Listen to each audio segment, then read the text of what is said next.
ప్రధాని మోదీ భోగాపురం పర్యటన నేపథ్యంలో ఈపీడీసీఎల్ అధికారులతో విద్యుత్ శాఖ మంత్రి గొట్టిపాటి రవికుమార్ సమీక్ష నిర్వహించారు. విద్యుత్ శాఖకు సంబంధించి ఎలాంటి ఇబ్బందులు రాకుండా చూడాలని సూచించారు. అవసరాన్ని బట్టి అదనపు సిబ్బందిని క్షేత్రస్థాయిలో నియమించాలని ఆదేశించారు. పీఎం సూర్యఘర్, కుసుమ్ పనులను వేగవంతం చేయాలన్నారు. పీఎం కుసుమ్, ఆర్డీఎస్ఎస్ పనులు డిసెంబర్ నాటికి పూర్తి చేస్తామని అధికారులు మంత్రికి వివరించారు. ఆర్డీఎస్ఎస్ పనులతో డిస్కంపై ఆర్థిక భారం 100 కోట్లకు పైగా తగ్గిందని అధికారులు తెలిపారు.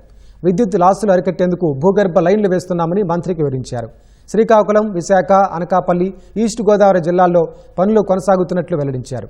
గోదావరి పుష్కరాలకు విద్యుత్ శాఖ సమాయత్తంగా ఉండాలని గొట్టిపాటి ఆదేశించారు.